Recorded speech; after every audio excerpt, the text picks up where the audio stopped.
Welcome, everyone, to A Mexican and Redneck Follow the World. We are your hosts and surrogate fathers, Juan and Ben. Today we'll be discussing child discipline. Ooh, ooh, ooh. You're in trouble. You're in trouble and you're going to get it. So we need to clarify, this is not about whether or not to spank children or to ground them or whatever someone does to discipline their child. It's not a punishment discussion. That's 100% at the parent's discretion. That's the word. But what we're discussing is kind of the why are you disciplining your children? What's the purpose? The why behind it. The why, and I had to consult with people smarter than me, which is the dictionary. I guess words are smarter than me, apparently, with that statement. and I pulled some definitions of discipline, and it's training expected to produce a specific character or pattern of behavior, especially training that produces moral or mental improvement. Control obtained by enforcing compliance or order. That's a lot of really smart words. Words is hard. No,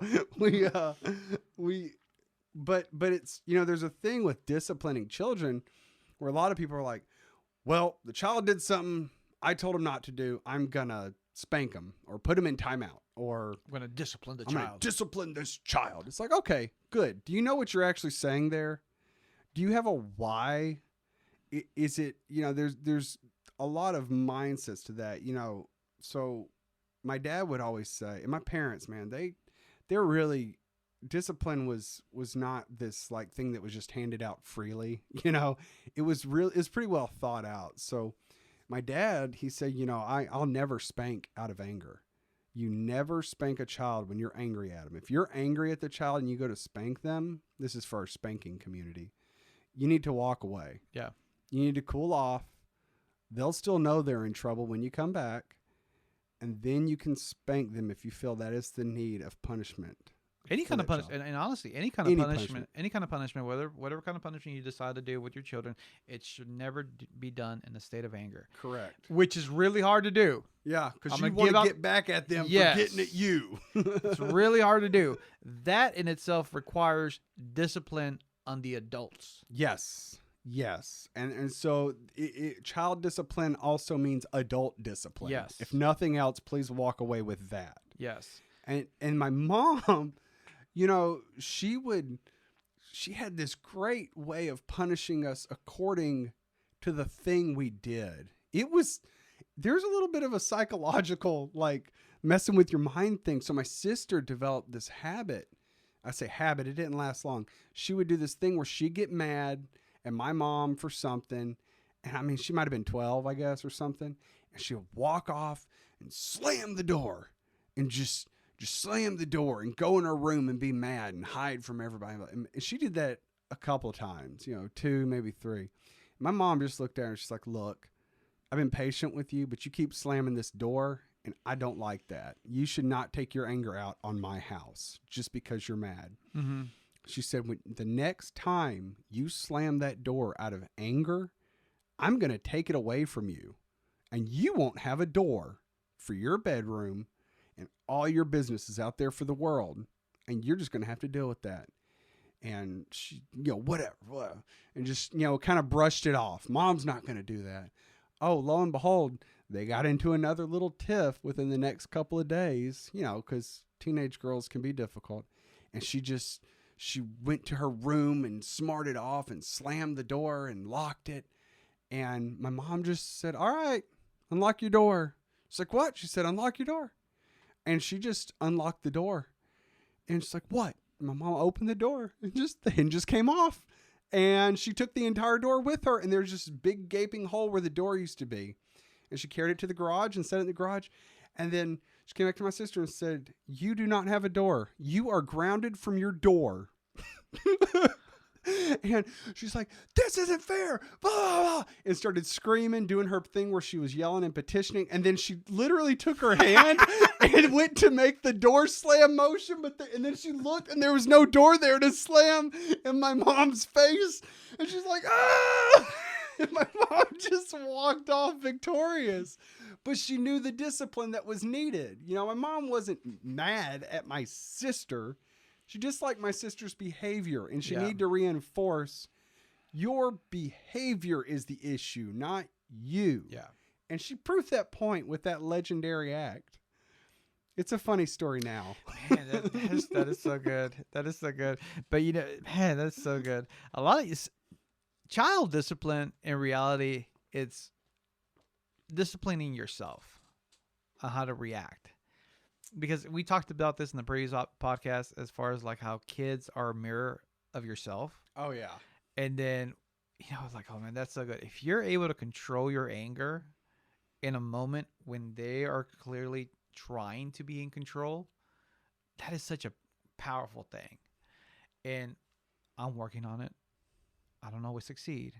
But, man, when I'm able to do that, it just brings a calm, like, oh man, okay, dad's not falling for this. I guess might as well do what he's telling me to do.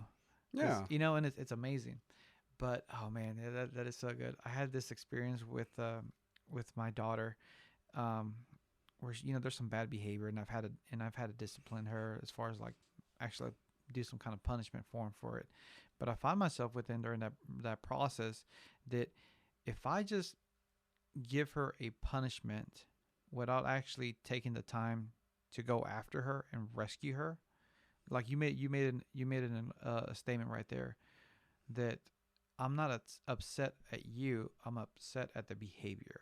You're trying to get rid of the behavior, and that's something that I've come to realize with my children. I'm not trying to change you or control you. I just know that there's certain behaviors that are bad for you in the long term. If I allow this to develop in you, it's going to hurt you, or it's going to turn you to something that you're not. Oh, absolutely. You know, because you see the child's potential, yeah, and you want them to achieve it, and the discipline is to get them to the point to where they're achieving their potential, not to stifle them and keep them out of your way. Yeah. And discipline, you know, it goes back to you know, we talked about the controlling the child's appetite. As far as like discipline starts, if your kid loves to eat, you don't just feed him until he throws up, because then you're going to teach him to turn into an obese person, to a glutton. Yeah. And that's really bad, because then he's going to be one of those, you know, Me and My 900-Pound Life or something on that one channel. Well, those people are so sick and they don't seem very happy. And I mean, have you ever met someone who's lost a bunch of fat? They feel really good. And they're like, man, yeah, I was living all those years that way, and I feel so good now, you know, but they got that discipline, you know, and that's what they're really liking. They're really loving this control, and I feel good. My body isn't hurting. I lost like 40 pounds. I had to lose a bunch of weight. Yeah, I didn't want to say it, man, but you were getting fat there for a minute. I lost the weight before I met you, so I'm not sure what you're talking about, first of all. We'll come back to that. Well, I'll remember that statement. I'm not going to correct you out of anger right now. No, I had gotten up to where I was about 40 pounds heavier than I am now. I was getting kind of chunky, and like my knees were hurting, my body was aching. But then I took that control to start losing the weight. I felt better. Like, I can speak from experience. You know, I went 900 pounds. I was only 240, but still, that 40 pounds, that was hurting my knees. It was hard to walk. I didn't sleep well. And then you lose it, though, and you get that discipline. Oh, I did this. Like, it gives you a real high. You've got control. You feel better. You're looking better. You're more confident. And it comes from that discipline. And, you know, and that's something, too, that, you know, the purpose of discipline is to teach that to your children, that when you are in control of your life, you feel much better. Oh, yeah. Versus when life is controlling you. Oh, yeah. You know, because, you know, I know sometimes a lot of times kids will buck because they feel like you're taking away their control by not letting them do something. But, you know, if you just remove the object, but you don't explain the why behind it, or create an event to cause the explanation of the why. Because I really love that story about what your mom did. Your mom took a moment. She didn't just, she could have just yelled at your sister or stuff like that, whatever. But she created an event that caused a learning lesson for her to understand the why behind it. Why is she doing it? Why are you losing this door? Because of your actions. Your actions cause you to lose this door. Because slamming the door is not a good action, so it's lost. So I'm sure it caused your sister to think at that moment, like, oh wait, was that really a good thing to do? Did your sister get the door back eventually? She got her door back. Yes, she's 29 now, and she has lots of doors in her own house. Oh, good. No, I'm sure. I wonder if she still remembers that story and like doesn't slam doors anymore. She remembers the story. I have no idea if she does or doesn't slam doors. She doesn't slam them at my house, but I want to take this a step further too. Is not just, we've said child discipline, and that one, when you're a parent, is kind of obvious. I'm disciplining you because I don't want you to run in the street. Disciplining you because I want you to obey me. So if there is an actual danger, I can help get you away from it. I want you to be the full potential of who I see you as. That's why I'm disciplining you. Then we've gotten into personal discipline. But I've found when my kids are acting up, it's not because they're just trying to poke at me or they're bored. It's because I'm not spending enough time, and they're like, I know daddy will look at me if I start screaming and yelling at someone, or if I start misbehaving. Like, there's the other is maybe you're not giving enough attention to that kid, and they're desperate to spend time with you.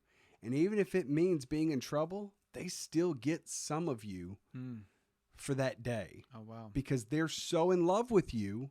They just want something from you. Oh, man. And out of sheer desperation, they're like, Daddy, spend time with me. Mommy, spend time with me. I'm desperate. You haven't held me. You haven't played a game with me. You haven't talked to me. You've been at work. You've been with your friends. You've been on some website or phone or whatever. All I want to do is just see you and hear you. That's not always the case, of course, but it's one of those things where they might be crying out. And one way I mitigate that is I check myself and I'm like, did you play a game with your kids today? Did you do something with them? Or did you prioritize work and friends and social events and whatever over your kids, thinking, well, I'm a good parent. I'm a good person. It's like, yeah, but I'm working really hard for them. I'm working hard for them. I'm building Don't this. they see that? Yeah. It's like, no, they don't. They don't see it. All they see is daddy had 24 hours like everyone else, and he spent 8 of them sleeping, and the other 15 were doing things that had nothing to do with me. And that 1 hour he spent with me, it's not enough. I'm a person too. I love this person probably more than they realize. And they just don't give me the time of day that I really want. They give work more time than me or whatever, which is important to go to work. I'm not condemning people who go to work. Yeah, but it's amazing, Ben. Like I'll talk about from like our relationship, you and I. When we go a week or week and a half without talking, you kind of feel like, oh man, I hope everything's okay. I hope we're still good. But then we have that conversation, and it may be like a 15, 20-minute conversation. And it's like, oh, okay, everything's still good. Yeah. We're still friends. It's been a week and a half. Are we still friends? Yeah. And it's not like that. It's just, that's a little bit exaggerated. I get it. But as far as from a child's perspective, like you think about it, like if your dad doesn't acknowledge you, if your mom doesn't acknowledge you, then it's like you start having these ideas. Am I just a burden? Am I just in their way? Do they even care about me? Like, and your dad might be like working his butt off, thinking like, oh, I'm going to do this for my kids. But there's not that communication. There's not that time spent.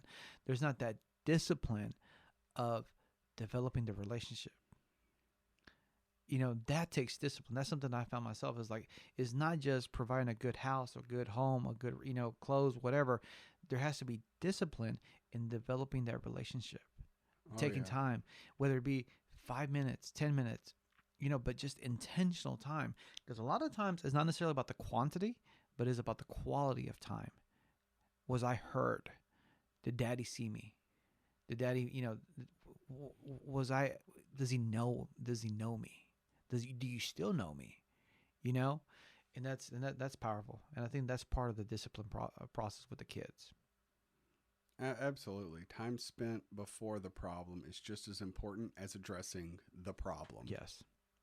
Absolutely. Well, we thank you for listening to A Mexican and a Redneck Father of the World. We love you and we are proud of you.